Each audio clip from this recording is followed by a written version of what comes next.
my first sketchbook for my illustration degree. This was for illustration 1. This is a A4 just general sketchbook. So the first exercise that we had to do was to find and obviously research about a classic illustrator. So I chose the illustrator that did Winnie the Pooh. So what we had to do is we had to look at, find some of their sketchbooks and look to see what media they chose to work with. So obviously E.H. Lawrence chose HB pencils to start off with. So I went out and obviously because his books were about Winnie the Pooh and about being out in nature, so I went to my local woods, took some photographs and then did some little pencil studies with a 5H pencil to sort of like see how he did his sketches. And then looking into more and researching more about him, different pencils that he chose to use. So this little sketch is a 2H pencil. And then obviously he started then to work in ink as well.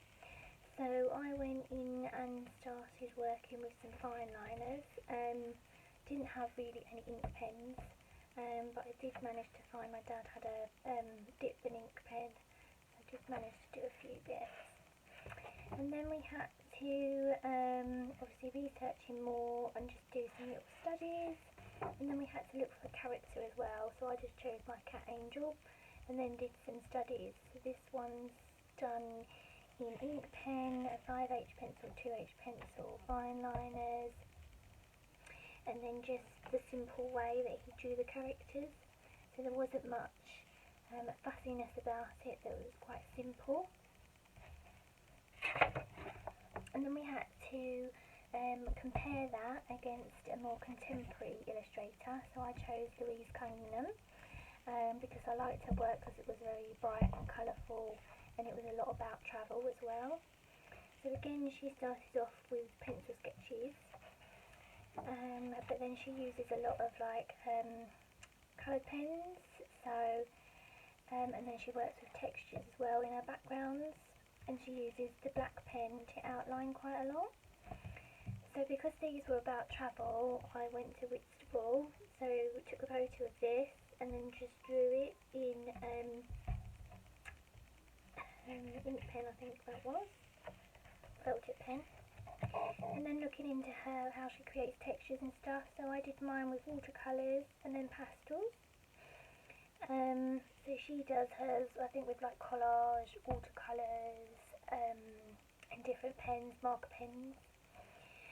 And then I took my initial sketch here and then made it with textures. Did this in Photoshop and made it with textures. And I did some watercolour textures here, did this in the background, and some like leaf textures to represent the grass. And then I decided to choose this one as my last one, or my main one that I was going to pick. And then we went on to exercise 2, which was about, you had to find a article in a magazine. So I found this one, which was about, it was about an asteroid. So this was like in a space magazine.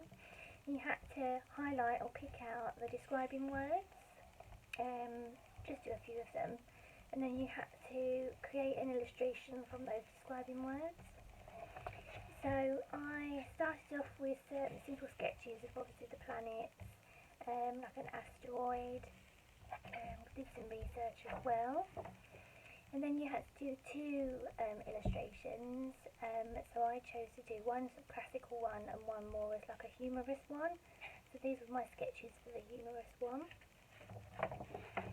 And then obviously because I work mainly in watercolours as an illustrator, I did watercolours of the planets. So I chose the Mars, the Sun and Jupiter. And then I did these on a coloured paper background, so I chose a really dark blue to represent sort of like outer space. I suppose it should have been black really. And then this was the more humorous one, which I wanted to do in a comic book kind of way. So I picked out my research, like comic books and the way that you set them out, and then I wanted all these sort of like superhero elements, shapes and words. So I sketched all that out, and then this was going to be the way that I did the illustration. This was the actual article that I was telling you about, and this was my final one as the classic illustration, and then this was my final one as the more humorous one. I think the classic one probably works the best.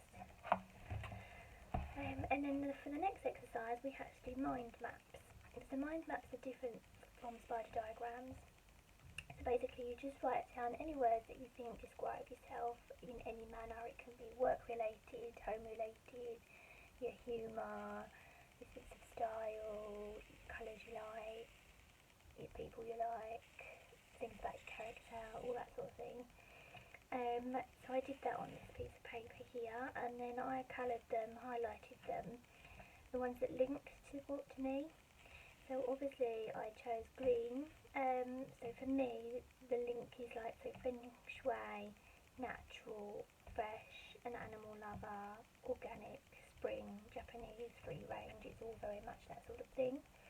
The blue one is like Ireland, Australia, the Cotswolds, Morocco, Whitstable, travelling, tropical, Paris, architecture, Italy. So the blue one for me is like travel and getting out and about. And then the orange one is like web, business, stationery, fabrics, creative, teaching, surface pattern, a designer, fashion. So for me this one is actually my work, my business. So then I listed all of the ones that were like for work and creative. Same with the travel and the same with the personal, and then I summarised them at the bottom here. And then we had to, for our final assignment, we had to create a card to give to our tutor that represented us. So this is obviously what it's based on. So I did some card ideas, condensed them down, did some outcomes, and then my decision. And then I did, because I was going to do more like a botanical Japanese style, I'd already previously been to Kew Gardens, to the Orchid Festival, so I did some sketches from there. And these are some photos of some of the textures on the foliage. Some more sketches here. Again, more photos, more sketches, some layouts of how it would look, that sort of thing. And then some watercolour textures as well. And then that went into my second sketchbook. So this one was the same size, an A4 as well. In here there's some sketches that I just did here and there. They don't really relate to it. So yeah, I started illustrating, sketching some hummingbirds, some more orchids there. Then some blossoms, and then so did some colour tests as well. Again, these are just sketches that I've done in between. And I was looking at birds. This is something else I was working on, nothing to do with my degree.